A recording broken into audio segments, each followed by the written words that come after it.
Bonjour à tout le monde. Alors dans cette vidéo, on va regarder l'intégration des fractions. On va regarder une étape particulière du calcul de l'intégration des fractions, qui est quand on a une fraction où le degré du haut est plus grand que le degré du bas, et donc on a une partie polynomiale qu'il va falloir trouver.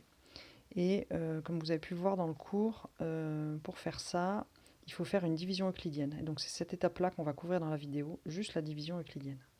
Donc pour faire la division euclidienne, c'est un des rares moments où il est important de développer le dénominateur. Donc je vous laisse faire le calcul au brouillon. Voilà ce que j'ai trouvé moi. J'espère que j'ai pas d'erreur. J'ai recopié mon brouillon, donc voilà. Voilà ce que j'ai trouvé. Donc maintenant qu'on a ça, on va poser la division. C'est comme quand on pose une division de nombres entiers, en fait, vous allez voir, sauf qu'il y a des polynômes. Mais ça va marcher vraiment de la même manière. Donc je vais poser la division. Donc je vais dire ça, ça fait 1 fois x5 moins 2x4, moins 2x3, plus 4x2, moins 6x, plus 24. Et je vais diviser par x4, moins 4x3, plus 6x2, moins 8x, plus 8. Et je vais raisonner exactement de la même manière. Si vous vous souvenez des divisions de quand vous étiez petit, qu'on les posait, eh bien on disait en x15, en x5, combien de fois x4 ? Vous voyez, pour aller de x5 à x4, il faut faire fois x. Donc là, je vais faire fois x. Alors, si vous vous souvenez, donc ça date de la classe de, je sais pas, CE2, CM1. Quand on pose des multiplications, des divisions, on avait une étape de soustraction. Donc là, je ne vais pas vous la bâcler, en fait, on va le faire. On va faire l'étape de soustraction. Donc on va dire c'est moins, et puis moins tout ça. Donc je vais faire x fois tout ça. X fois x4, ça fait x5. X fois ça fait moins 4x4. Ici, ça fait plus 6x3. X fois ça fait moins 8x2. Et là, ça fait plus 8x. Alors pour les gens qui se disent oula, mais qu'est-ce qu'elle est en train de faire, allez regarder les vidéos, peut-être j'imagine ça existe, j'essaierai de vous mettre un lien si je trouve, de comment on pose une division quand on est petit. Parce qu'en fait, c'est vraiment la même chose en fait. Ici, si vous voulez, ça joue le rôle du chiffre des unités. Ça joue le rôle du chiffre des dizaines, chiffre des centaines, chiffre des milliers et chiffre des 10 000. Et en fait, c'est exactement la même opération qu'on fait, sauf qu'il y a un peu des x qu'on trimballe à la place de la positionnement avec les chiffres. Mais c'est vraiment la même chose. En plus simple parce que nous, on n'a pas beaucoup de retenue, vous allez voir. Enfin, il n'y en a pas eu pour l'instant.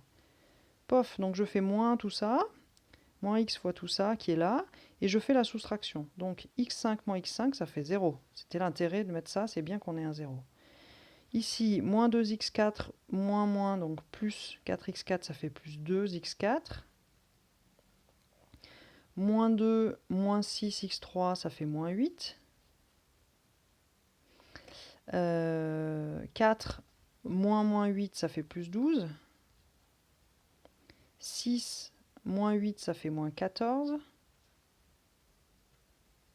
Et ici, le 24 moins 0, ça fait toujours plus 24.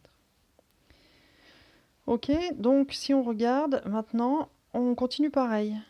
En 2x4, combien de fois x4 Eh bien, 2 fois. Et donc je vais dire 2 fois tout ça pour aller voir quel est le reste. Moins 2 fois x4. 2 fois ça fait moins 8x3. 2 fois ça fait plus 12x2. 2 fois ça fait moins 16x. Et 2 fois ça fait plus 16. Je fais ma soustraction tranquillou. 2x4 moins 2x4, c'était l'objectif, ça fait 0. Moins 8x3 moins 8x3, ça fait 0 aussi. Ici, plus 12 moins 12, ça fait 0. Moins 14 moins 16, donc ça fait moins 14 plus 16, ça fait plus 2. Et 24 moins 16, ça fait plus 8. Et là, c'est terminé en fait, parce qu'ici, je ne peux pas demander en 2x combien fois x4. Ça va plus marcher, ça va plus faire un polynôme, ça va faire une fraction. Donc en fait, j'ai terminé. Cette chose-là, c'est ce que j'ai noté M dans le cours. C'est donc ce que j'appelle le quotient. Et ce truc-là, ce qui est noté R, c'est le reste. Et poser cette division, on est juste en train de dire que tout ça, donc ce que dit la division, hein, c'est x5 moins 2x4 moins 2x3 plus 4x2 moins 6x plus 24 est égal à m fois, donc le quotient fois ça, x plus 2 fois x4 moins 4x3 plus 6x2 moins 8x plus 8, plus le reste, 2x plus 8. Ok, autrement dit, grâce à ça, j'ai la décomposition de ma fraction, parce que maintenant, si je divise tout le monde par ce truc-là, là, je vais faire la division maintenant. x5 moins 2x4 moins 2x3 plus 4x2 moins 6x plus 24 divisé par ça.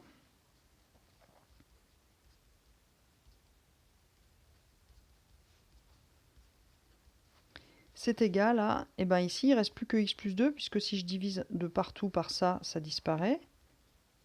Et ensuite il me reste 2x plus 8 divisé par la même chose.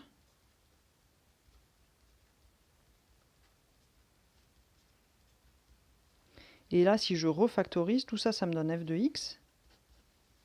Ça me fait x plus 2 plus 2x plus 8 sur... Donc ça, c'était ça. Hein, x2 plus 2 fois x moins 2 au carré. Ça me fait x plus 2 plus 2x plus 8, pardon. Vous reconnaîtrez peut-être 2 fois la fonction g de x qu'on a vu dans des exemples précédents en fait. Et donc, je vais vous mettre un lien vers la vidéo où on calcule la décomposition de g. Parce qu'une fois qu'on a fait ça, du coup, on a donc f de x égale x plus 2 plus 2 fois g de x. Une fois qu'on a fait ça, c'est très facile de calculer une primitive en fait. Parce que du coup, si j'appelle grand F la primitive de petit f, ça me fait f de x égale une primitive de x, c'est x carré sur 2. Une primitive de 2, bah, c'est 2x, plus 2 fois la primitive de g de x que j'avais trouvée dans une, où j'explique ça dans une vidéo précédente aussi. Et donc, en fait, c'est terminé. Là, vous avez directement la primitive de f qui est x2 sur 2 plus 2x plus 2 fois ce qu'on avait trouvé pour g. Donc, c'était quand même un truc un peu compliqué. Hein. C'était, alors si je vous retrouve le truc, ça me trompait, moins 1 demi de log de x moins 2, moins 1 sur x moins 2, plus 1 quart de log de x2 plus 2, ce qui nous donne x2 sur 2 plus 2x, moins log de x moins 2 en valeur absolue, ici plus, non, moins, pardon, 2 sur x moins 2, plus, le 2 fois ça, ça fait 1 demi log de x2 plus 2. Voilà pour la primitive de f. Donc juste un petit commentaire ici, si on revient sur ce morceau-là, là, petit commentaire, c'est que vous voyez vraiment l'intérêt de la division, là. Une fois que j'ai fait cette division, j'ai un bout de polynôme qui est super facile à intégrer parce que c'est un polynôme. Et ensuite, j'ai un reste. Et ce que me dit le reste, ce que me dit le cours, c'est que le reste, son degré, est strictement inférieur à celui du quotient.